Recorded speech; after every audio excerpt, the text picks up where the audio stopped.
Hey guys, so I'm on a little family break at the moment and I felt inspired to come out here in this beautiful English country garden and talk to you about why it's said that you need to love yourself first before others and how to actually do that. You know, it's a concept that's thrown out there a lot. If you've been researching, how to improve your relationships, and you've probably come across this idea of loving yourself first. And it sounds simple, but actually there's a lot of layers to that, and it can be really deep and transformative if we learn how to do it properly. So that's what I'm going to talk to you about in this video today. It's been the biggest transformation, the biggest change for me, going through this process, learning to love myself, and it's probably the one thing that I help my clients with the most, so that they can create and manifest beautiful, deep, meaningful, loving relationships. And the reason that it's a thing we say, to love yourself first, is because our outside world is reflected back to us from our inside world. So the more love and compassion and acceptance that you have for yourself, your body, your behaviours, the parts of you that react, and maybe even the shadow parts, the more that we can accept and love and have compassion for that, then that radiates out towards us. We have more love and compassion for others, and it opens up our capacity to be able to experience more love received back to us. So it doesn't mean that if you don't love yourself that the love isn't outside there for you. It just means that you won't necessarily have the capacity to see it, to recognise it, and really experience it for yourself. It doesn't mean that it's not there. And I know that this was true from my experience. I had a lot of baggage and a lot of stories around not being good enough, not being lovable, and it used to manifest in ways where I had a lot of struggle in my relationships. I used to be worried that they wouldn't last. I had a lot of anxiety around what they were doing, whether they would stay, because of some past experiences, and feeling like my worth and whether I was lovable was based on someone else's behaviour, which it isn't. So in this video I'm going to talk about how to actually love yourself. But let's look at first sort of why actually it's worth doing. So why love yourself first? So it allows you to be able to show up being truly authentic, showing the real you, and being able to say to that partner or whoever you're in a relationship with, this is me, I love me, this is me, take it or leave it. Yeah, and if they choose to leave it, it's not about you, because you know inside how lovable you are, and that it's just about them and their experience. So it allows you to really show up without fear, being truly authentic, so that you can, sorry, the wind's making my eyes water, so that you can truly show up as you and not be ashamed or worried about that, or who that person is. You can do it with confidence. And this means that you won't then compromise or, dismiss yourself in order to get love from your partner, which is a really common thing, and I did that a lot in my past. It's going to allow you to be relaxed and anxiety-free in your relationship, so you're not going to experience as much fear and worry. It helps you to be able to honour your values and your desires, which is a big thing, because often when we're looking for love, we're looking for that partner to help us feel that love and feel wonderful and worthy, and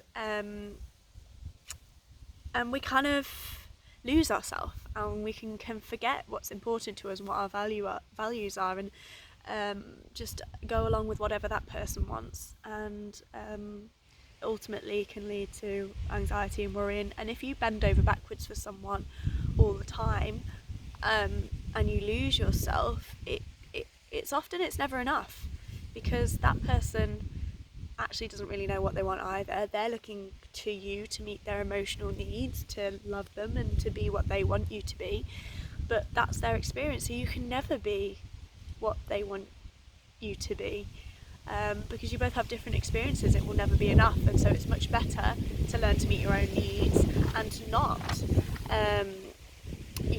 try to please and meet that other person's needs and expectations all the time, because it's an impossible job and you'll fall short and then end up not feeling good enough. Another thing which I was very familiar with. Ooh, little bit of wind. So just generally loving yourself helps you have some more inner peace. It helps you manifest that love back into your experience, like I've already spoken about, and you are able to meet your own emotional needs, which means that you then enter into a relationship with somebody meeting your own emotional needs, or able to, so that when they also meet your emotional needs, which they will and which is normal, we want that, we're human, we want it outside of us as well, it's a bonus and not a need. And like I said, when it's a need, we end up losing ourselves, and you can either be the controlling partner who's trying to get that person to meet your needs and have it your way, or you be the opposite of the controlling partner, whatever that would be, the person that just goes along with whatever, even though a part of them is saying, no, this isn't right, this isn't me. That was my story. So let's have a look at how you actually love yourself first then. So I've split this into 4 main things, if you like. So I think the first thing is really starting with acceptance.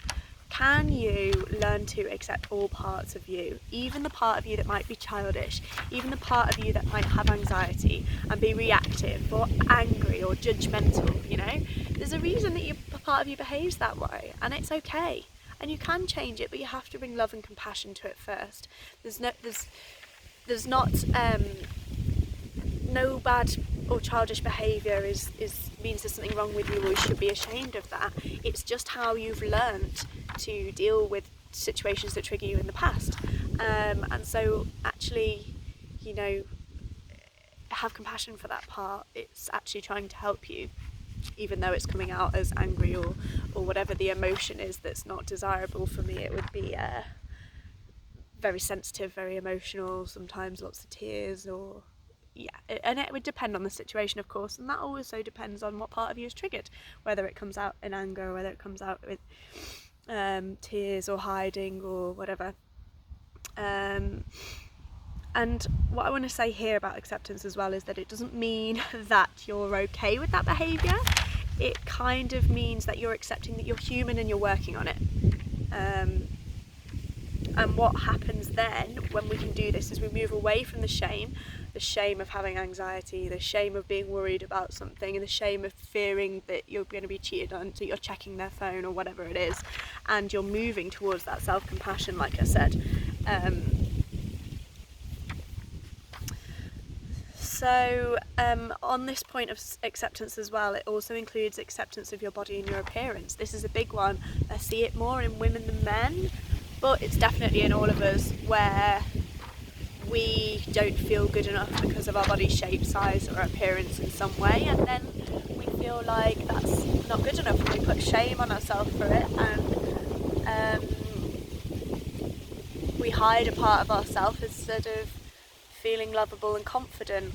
And so by accepting, yes, do you know what, it may not be exactly what I would want, but it's good enough. You know, these legs have carried me everywhere through my life, this body is keeping me alive, it's, you know, my vehicle. And to stop comparing yourself to other people and wishing you had what you don't have, and to start to accept and own and like your body and your appearance. And it's a process, believe me, and I have some more videos coming up on helping you accept your body, so look out for those. So number 2 is healing the past baggage, if you like, or accepting those old wounds, that baggage.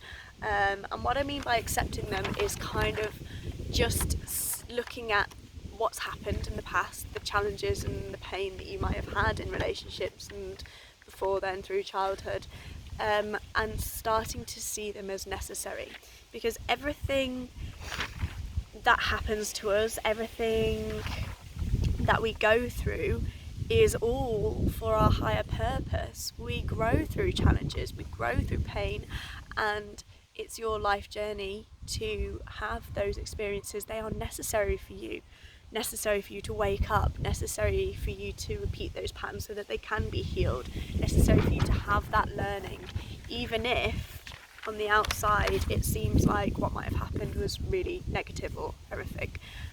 When you can start to look at it from a place of what if that was necessary, then that can help you have love for yourself as well. It's one of the things that I work with clients on more deeply, but it's all about changing the perspective.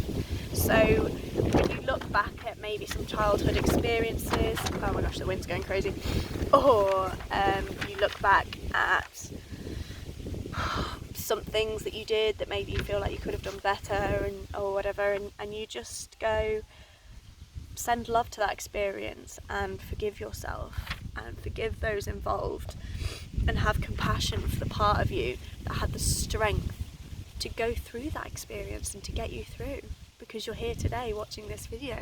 So in some way you have a really, really strong part that gets you through, and knowing and recognizing that will help you have more love for yourself and more love for that part. Because I know some of the shit that I went through, and I can look back and I feel so much love and gratitude for that strong little girl and that strong part of me that got me through that. She's amazing. And when you can start to look back at those and have that perspective, it will really deepen that sense of love for yourself. I've put a little note here that you can check out the link below. Yes. So like I said, I help people with those kind of deep stuff. So there's links below if you want to go deeper with me with that. But it's all about transforming any trauma or experiences from victim into strength, valuable learning, necessary, and it's also all necessary for you to know yourself. We only know ourselves by losing ourselves. You know, some of those past painful relationships where my partners were controlling and I really lost myself, and there was a lot of pain and anxiety. Actually, from those experiences, I now have a very, very clear idea of what is acceptable for me, what my values are, and what I will and will not stand for. And that's me representing myself and loving myself enough to say, you know, this is what's right for me. So number 3 is reparenting yourself. This is a psychotherapy technique. It's probably the thing that I would say that helped me the most, but and it's deep and it's hard to explain in this video, but in a nutshell, it is meeting your needs internally for this part of you, this inner child part. This is the part that is our sense of self. It's the part that from the age of 0 to 7 went through so many different experiences and lots of different conditioning, and started to make up this idea of who I am and how I relate to my environment. And so we carry that round with us now, and unless we look at it and change what beliefs and stories and ideas that part of us and that we took on as a child. So in a nutshell, when you can see yourself as parts, we have all these ego parts, and when you can parent that inner child ego part, that part of you that had those experiences in the way that you need, then you are able to step up and shine in the world, because all your needs are met. And so we're not looking and grasping for it outside of us so much, and then it can come in.